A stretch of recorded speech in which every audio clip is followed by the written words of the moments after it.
తిరుమలని ఇష్టారాజ్యంగా చేశారు, అది వ్యాపార కేంద్రంగా చేశారు, ఆధ్యాత్మిక కేంద్రం నుంచి పర్యాటక కేంద్రంగా చేశారు. అది ఇదే మీరు మక్కాకి వెళ్తే ఇలాగే ప్రవర్తిస్తారా? మీరు ఒకసారి మక్కాకి వెళ్తే ఇలాగా ప్రవర్తిస్తారంటే ఏంటి? ముస్లింస్ మీ దృష్టిలో ఈ తిరుమల తిరుపతి దేవస్థానాన్ని అపవిత్రం చేయమని కోరుకుంటారా? తిరుమల తిరుపతి దేవస్థానంలో లార్డ్ వెంకటేశ్వర ఇచ్చేటువంటి ప్రసాదంలో జంతావశేషాలు కలపాలని కోరుకుంటారా? మక్కా ఎందుకు వచ్చింది మధ్యలో? మక్కా ఎందుకు వచ్చిందండి మధ్యలో? లోపల చేస్తారా మీరు? మేము మర్చిపోయామనుకుంటున్నారా? ఆగమ శాస్త్రం చెప్పింది మీకు ఇదేనా?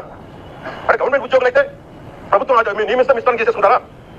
మాకు బాధలు ఉన్నారనుకుంటున్నారా? ఇదే మీరు ఒక ఇస్లాం చేస్తే అపచారం జరిగితే మీరు ఏం చేస్తారు? బయట రోడ్ల మీదకి వచ్చి మీరు కూర్చోబెట్టాలి, పొలిటికలైజ్ చేస్తారు. మీరు పొలిటికలైజ్ చేస్తారు. ఒక ఇస్లాం జరిగితే, ఒక క్రిస్టియన్కి జరిగితే, ఒక డిప్యూటీ చీఫ్ మినిస్టర్గా ఉండి మీరు మాట్లాడే అంశాలు ఏంటండి?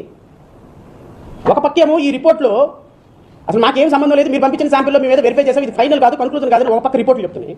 ఇంకో పక్కేమో మీ ఈవో ఏమో అసలు ఇవి వాడలేదు, వాడకుండా కూడా వెనక్కే పంపించేసామని మీ ఈవో చెప్తారు. ఇంకో పక్క మీరు చూస్తేనేమో జగన్మోహన్ గారు కూడా చెప్తున్నా, మీరే కనుక నేనే కనుక సనాతన ధర్మం మీద పోరాటం చేయాలని ఆపేవాళ్ళు ఎవరు లేరు ఈ దేశంలో. గుర్తుపెట్టుకోండి. ఎవరు సనాతన ధర్మం అంశం ఎందుకు వచ్చింది అంటున్నా నేను ఎవడు కనకదుర్గమ్మ దగ్గరికి వెళ్ళి ఇప్పుడు కనకదుర్గమ్మ టెంపుల్ మెట్లు ఎవరు కడగమన్నాడు? హిందువులందరూ రోడ్డు మీదకి ఎవరు రమ్మన్నాడు? అందరూ వచ్చి కొట్టుకోండి అని ఎందుకు అనమన్నారు? తిరుమల తిరుపతి దేవస్థానంలో ఏం దీక్షది?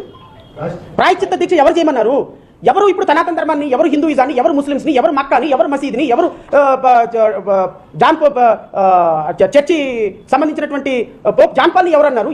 మీరు మతాల గురించి మాట్లాడుతున్నారండి, మీరు కులాల గురించి మాట్లాడుతున్నారండి. మీరు హిందువులు, ముస్లింస్, క్రిస్టియన్ మీరు వేరు చేస్తున్నారు. పవన్ కళ్యాణ్ ఉప ముఖ్యమంత్రి అయ్యండి, సిగ్గు లేకుండా నీచ ఉచ్చాలు మరచి ఈ రాష్ట్రంలో ఒక ఉప ముఖ్యమంత్రి అయినాను, ఒక సినిమా యాక్టర్ని తీసుకొచ్చి ఒక డైలాగులు చెప్పేవాడిని తీసుకొచ్చి నన్ను ఉప ముఖ్యమంత్రి చేశారన్న ఉచ్చ నీచాలు మరిచి మీరు మాట్లాడుతున్నారు.